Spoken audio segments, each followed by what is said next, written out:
Assalamualaikum warahmatullahi wabarakatuh. Perkenalkan, nama saya adalah Diah Anggreni Ratnasari, di mana saya merupakan mahasiswi semester akhir program studi Teknik Informatika, Fakultas Teknik Universitas Mataram.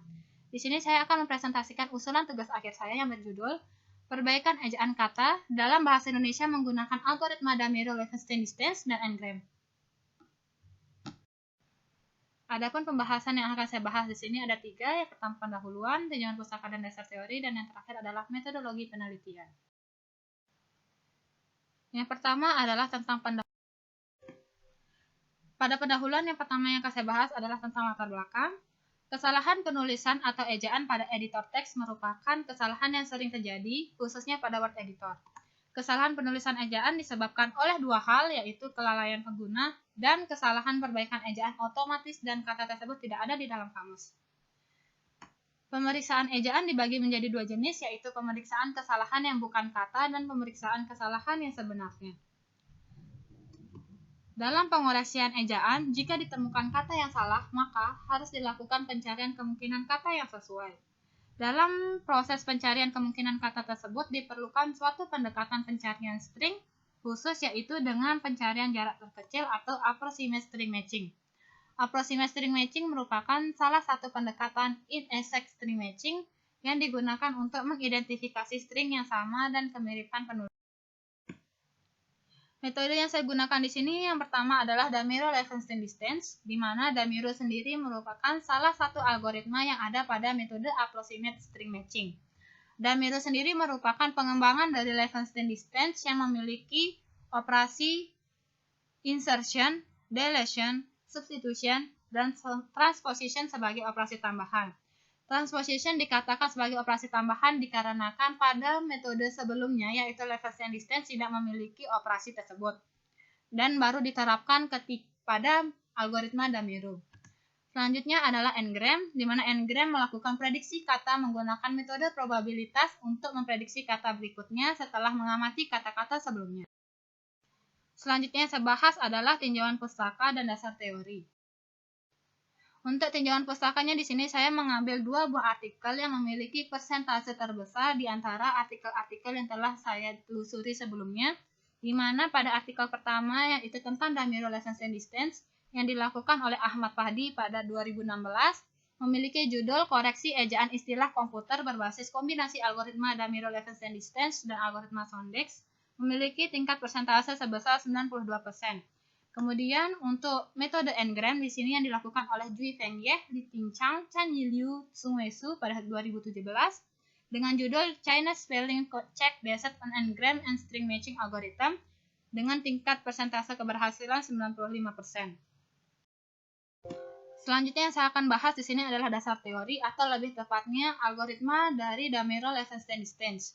Di sini terdapat 7 buah langkah dalam melakukan pengolahannya atau pengerjaannya, di mana algoritma ini nanti berfungsi pada confusion set yang ada pada metodologi penelitian, sehingga saya mencantumkannya. Yang perlu diperhatikan paling jelas adalah pada tahapan nomor 5. Pada tahapan nomor 5, untuk rumus persamaan transposisi itu dapat digunakan apabila prasyarat terpenuhi. Tetapi, jika prasyarat tidak terpenuhi, maka rumus dari persamaan transposisi tersebut, operasi transposisi tersebut tidak dapat digunakan. Pembahasan terakhir adalah tentang metodologi penelitian.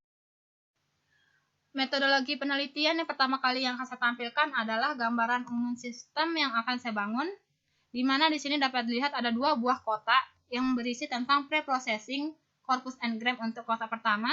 Yang kedua adalah preprocessing deteksi dan koreksi kesalahan.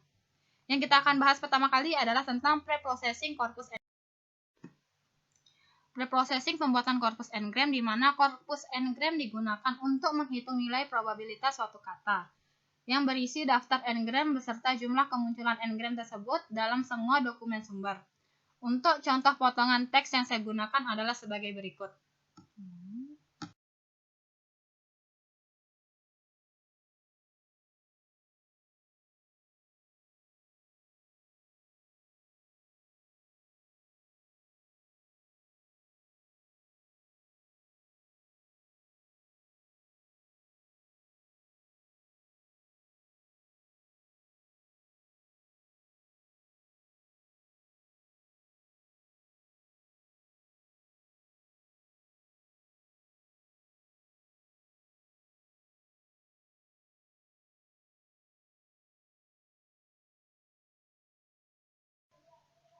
Dalam tahapan preprocessing pembuatan corpus n-gram, yang pertama yang akan saya bahas adalah tentang pembuatan cascoding.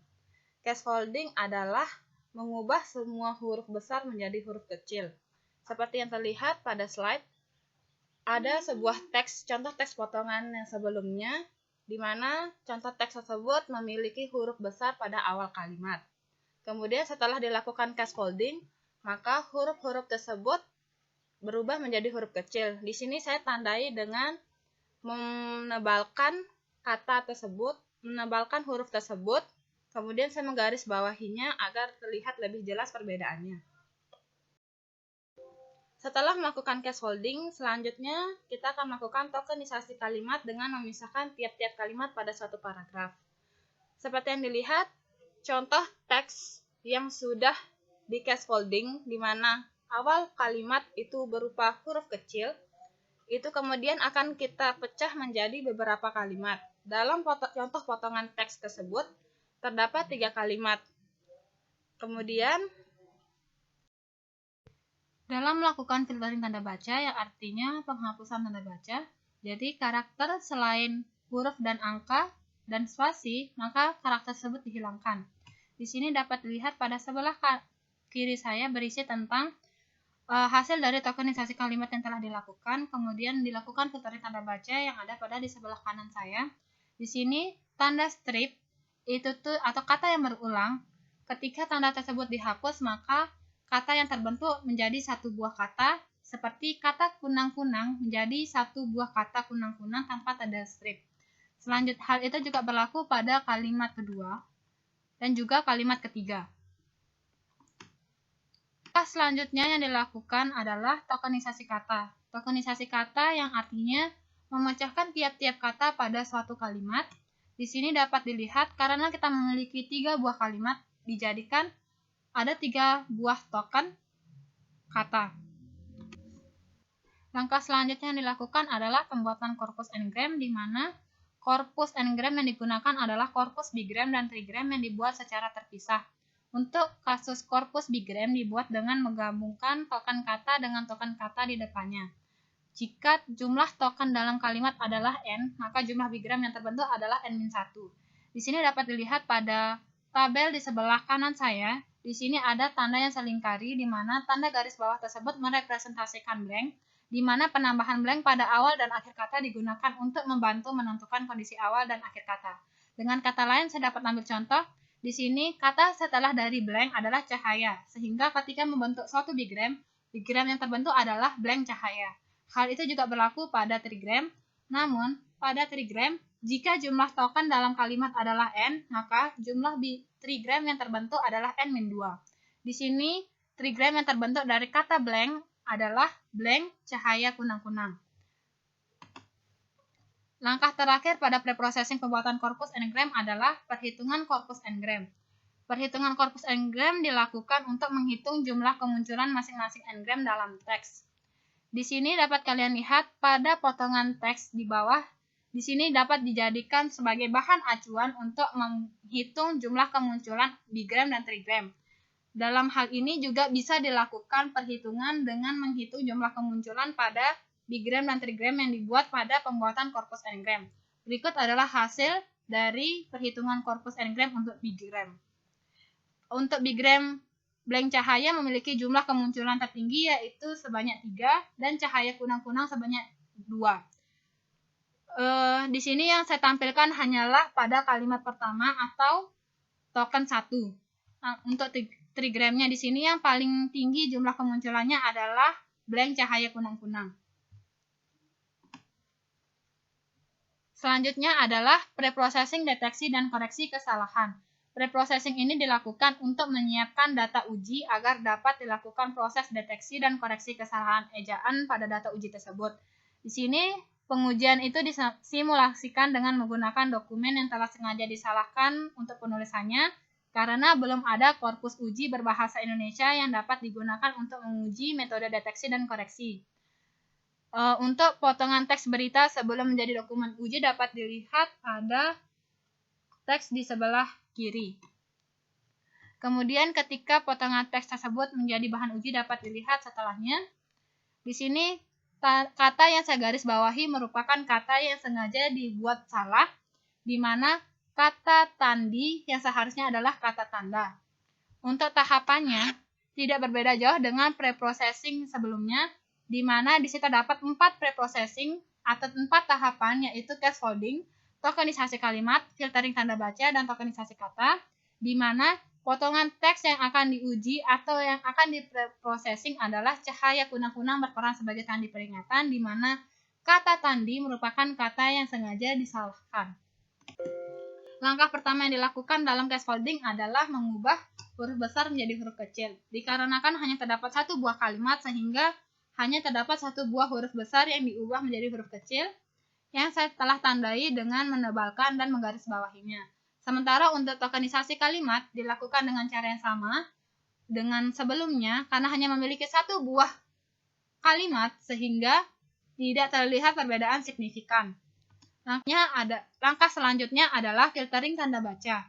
Dapat dilihat pada filtering tanda baca kata sebelumnya dan kata setelahnya, di mana dengan konsep yang sama untuk tanda strip dapat dilihat hasilnya. Dan yang terakhir adalah tokenisasi kata, di mana tokenisasi kata di sini terdapat 8 buah token dengan tambahan blank untuk awal dan di akhir kalimat. Selanjutnya yang kita lakukan adalah deteksi dan koreksi kesalahan ejaan kata, dan dapat dilihat diagram alur proses yang akan dilakukan, di mana token kata yang dilakukan sebelumnya akan dijadikan bahan data uji. Pertama kali yang kita lakukan adalah pembuatan confusion set. Confusion set untuk setiap token kata yaitu himpunan kata-kata yang merupakan variasi ejaan dari token kata tersebut. Ini didapat dengan menghitung Damiro Levenstein distance dari setiap token dalam daftar kata. Untuk perhitungannya, saya akan memberi contoh di mana daftar token akan dibandingkan dengan daftar kata yang ada di dalam kamus. Untuk token sendiri yang saya pilih di sini adalah cahaya, dan kata yang dalam kamus yang saya pilih adalah bahaya. Sesuai dengan algoritma dari Damironya sendiri, yang pertama kali kita lakukan adalah menginisialisasi S dan T, di mana S saya inisialisasi sebagai cahaya dan T adalah bahaya, dengan masing-masing memiliki karakter sepanjang 6.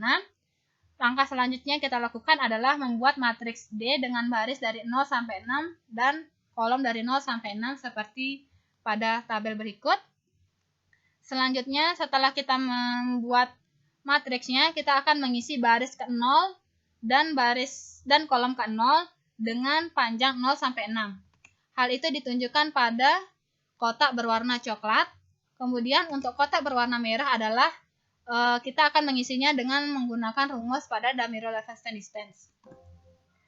Setelah sebelumnya kita mengisi matriks baris ke-0 dan kolom ke-0, selanjutnya kita akan membandingkan setiap karakter pada matriks, di mana pada kali ini yang akan saya jelaskan adalah pada sel baris ke-1 dan kolom ke-1. Tetapi di sini kita memiliki prasyarat di mana untuk memeriksa setiap karakter dari S terhadap T, di sini memiliki 2 prasyarat. Yang pertama adalah jika inisialisasi S pada S baris sama dengan inisialisasi T pada kolom, maka nilai cosnya sama dengan 0. Tetapi jika keduanya tidak memiliki nilai yang sama, maka nilai cosnya adalah 1. Karena C tidak sama dengan B, maka dapat dikatakan bahwa cos sama dengan 1, di mana selanjutnya kita akan melakukan perhitungan sebagai berikut. Di sini terdapat rumus untuk operasi transposisi yang memiliki prasyarat sebagai berikut, tetapi karena syarat tersebut tidak terpenuhi, jadi operasi untuk transposisi tidak digunakan dan hanya menggunakan dari operasi yang di kotak kuning.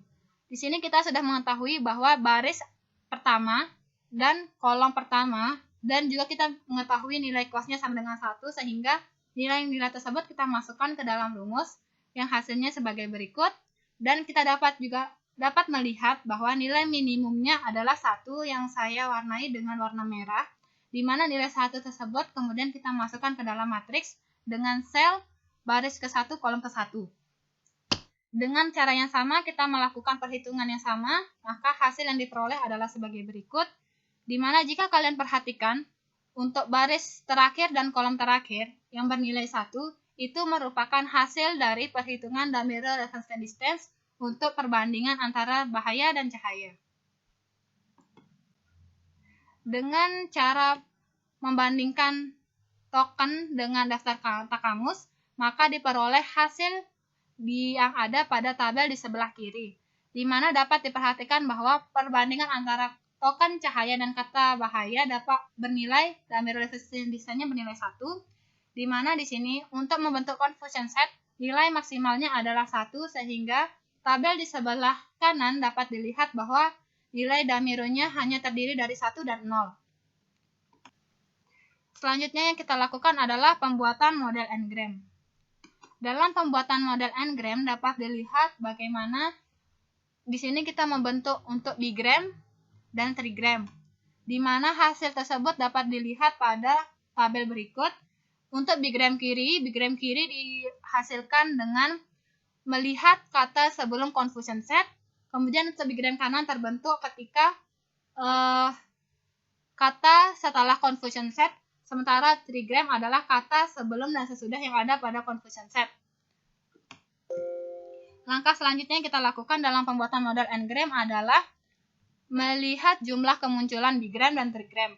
Pada kemunculan bigram, di sini saya akan memberikan contoh di mana I sama dengan 5, yang artinya W sama dengan 5. W sendiri memiliki token yaitu tandi, dan C52 merupakan anggota confusion set dari tanda. Sehingga kata yang terbentuk adalah sebagai tanda, di mana sebagai tanda pada bigram kiri ditemukan hanya memiliki jumlah kemunculan sebanyak 1, sementara untuk bigram kanan yang terbentuk adalah tanda peringatan, di mana pada tabel hanya memiliki jumlah kemunculan sebanyak 1, dan untuk trigramnya sendiri kata yang terbentuk adalah sebagai tanda peringatan yang jumlah kemunculannya juga hanya 1. Langkah selanjutnya dalam pembuatan model n-gram adalah menghitung total jumlah kemunculan n-gram yang telah dilakukan sebelumnya, di mana dapat dilihat pada tabel di bawah. Jadi untuk tiap token kita akan menghitung total jumlah kemunculan pada anggota confusion setnya. Di mana untuk token cahaya di sini terdapat 3 buah anggota confusion set, diantaranya bahaya, cahaya, dan sahaya, yang menghasilkan nilai masing-masing untuk bigram kiri adalah 1, bigram kanan adalah 2, dan trigram adalah 1. Dan hal itu juga berlaku untuk token-token selanjutnya. Selanjutnya kita akan melakukan perhitungan probabilitas n-gram, di mana saya mengikuti aturan Markov chain, tetapi di sini saya menambahkan metode smoothing untuk menambahkan pseudocount pada probabilitas yang bernilai 0, karena jika kita tidak menambahkan metode tersebut, maka probabilitas yang paling banyak adalah bernilai 0. Kemudian untuk nilai delta yang ada pada rumus, di sini saya menggunakan nilai 0,001, di mana PJ sendiri adalah jumlah anggota confusion set. Untuk tabel di sebelah kanan merupakan hasil dari perhitungan yang telah saya lakukan menggunakan rumus tersebut. Di sini untuk pembilangnya kita menggunakan jumlah kemunculan dari bigram atau trigram, sementara untuk penyebutnya di sini kita menggunakan jumlah total dari kemunculan bigram atau trigram. Selanjutnya yang kita lakukan adalah perhitungan skor, di mana kita menggunakan rumus untuk perhitungan skor dapat dilihat pada rumus di atas, di mana lambda 1 merupakan bobot untuk probabilitas bigram kiri, lambda 2 adalah bobot untuk probabilitas bigram kanan, dan lambda 3 adalah bobot untuk probabilitas trigram. Berdasarkan dari penelitian yang dilakukan oleh Adi Widya, di mana nilai terbaik untuk lambda 1 dan lambda 2 adalah 0,25 dan lambda 3 adalah 0,5, sehingga rumus tersebut diubah menjadi berikut. Kemudian hasil perhitungannya dapat dilihat pada tabel di bawah, di mana hasil probabilitas yang sebelumnya kita lakukan perkalian dengan lambda yang ada pada rumus di perhitungan skor. Yang terakhir adalah deteksi kesalahan dan sugesti kata koreksi, di mana untuk mendeteksi kesalahan kata dilihat dari urutan peringkat anggota confusion setnya dengan mengurutkan berdasarkan skor yang terbesar sampai terkecil. Untuk urutannya dapat dilihat pada tabel berikut, di mana dapat dilihat bahwa skor kata yang memenuhi syarat menjadi kesalahan adalah skor kata tandi yang berskor 0,096 atau dapat digulatkan menjadi 0. Ini berarti Kata tandi tersebut dideteksi sebagai kesalahan real word. Dalam confusion set, kata tandi anggota dengan peringkat teratas adalah kata tanda yang saya telah kotakin merah, artinya kata tanda merupakan kata yang paling cocok dan kemungkinan besar merupakan kata yang dimaksud. Demikian hasil dari presentasi saya. Thank you for your appreciation. Mohon maaf apabila ada kesalahan kata atau kata yang terlalu cepat dikarenakan waktu yang terbatas. Terima kasih. Wassalamualaikum warahmatullahi wabarakatuh.